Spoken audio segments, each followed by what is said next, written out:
Most people think identity comes from what you believe. It doesn't. Your identity comes from what your nervous system repeats. You can say, I am confident 1,000 times, but if your body still runs an anxiety program, your brain will quietly whisper, nice speech, but I know the truth. By the end of this video, you'll understand the one principle that explains why so many people try to change their lives and end up returning to the exact same versions of themselves. This idea changes how you understand your habits, your emotions, your self-confidence, and even your ability to manifest the life you want.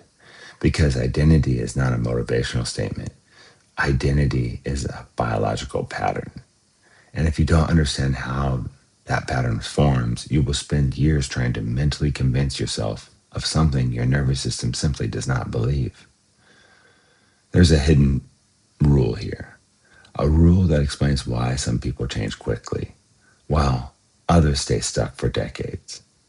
And here's the first principle. Identity is not declared. Identity is repeated state. Your nervous system learns who you are through physiological repetition. Calm repeated enough becomes I am a calm person. Action repeated enough becomes I am a productive person. Avoidance repeated enough becomes I'm someone who procrastinates. Your brain is constantly asking one question. What state does this person live in most often? And whatever state appears the most becomes your identity. Now, here's where most self-help breaks down. People try to change identity using words. I am wealthy. I am confident. I am disciplined. But the nervous system doesn't care what you say. It cares what you practice. If your body practices stress, hesitation, and avoidance, your identity engine records, this person is stressed, hesitant, and avoidant. The body is voting every day, and the body votes louder than language. And this leads to a fascinating question. If identity comes from repeated states, can we train new states intentionally? Yes. And the way you do it is not what most people think. The nervous system learns through repetition. Your nervous system learns through pattern exposure. Think about learning to ride a bicycle. You didn't become a cyclist by saying, I'm someone who rides bicycles. You practiced balance over and over. Eventually, balance became automatic. Then identity followed. You didn't declare it. You stabilized it. It's like someone who has always been nervous speaking in public. The first time they stand up to talk, their heart races, hands shake, voice tightens. The nervous system says, danger. But if they speak again and again and again, the body slowly learns something new. This is survivable. Eventually, the nervous system stabilizes. Then something interesting happens. The person starts saying, I'm actually pretty good at speaking. Notice the order. Practice first, identity second. Get out there and do it. Here's a part you don't want to miss. You don't install identity through thinking. You install identity through emotional rehearsal. Your nervous system does not know the difference between real experience and vividly practiced experience. This is why athletes rehearse success, why performers visualize before going on stage, why imagination is powerful when paired with physiological state, not fantasy, training. And you can use this anywhere. You can visualize your success or whatever you want to visualize. And I think we do it automatically. And sometimes it's not for our best interest. Think about this honestly for a moment. What emotional state do you practice the most every day?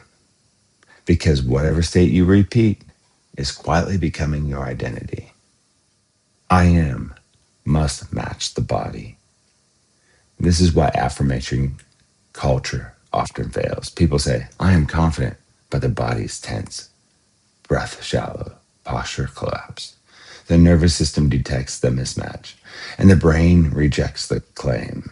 Identity requires congruence. The body must feel the state. Then the mind believes it. So, how do you actually install identity? Through state training. Instead of trying to think differently, practice being differently. Slow breathing, calm posture, deliberate action, clear speech, repeated daily. Eventually, your nervous system says, "This is normal now." And once something becomes normal, identity locks in. And there is one final twist here, something most people never realize. Your nervous system is not only shaping identity, it's shaping reality, perception.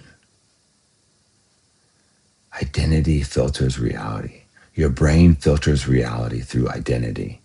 A confident nervous system sees opportunity. An anxious nervous system sees danger. A disciplined nervous system sees possibility. A defeated nervous system sees obstacles. The world appears different depending on your state baseline, which means something profound. Change your nervous system, and you change the world you perceive. The deeper truth: identity is not a belief. Identity is a trained nervous system. You don't become someone new by declaring it. You become someone new by rehearsing the state until your biology accepts it, which leads to the formula: state, repetition, identity. And once identity stabilizes, life begins to organize itself around it. Identity isn't declared, it's stabilized. Train the state, and the self will follow. Question for you: what state do you spend the most time in every day? Calm, stress, focus, avoidance, curiosity? Your answer might reveal more about your identity than any personality test ever could. Drop it in the comments. I read them all. Love and peace, my friend. I wish you wisdom and understanding. Enjoy this day.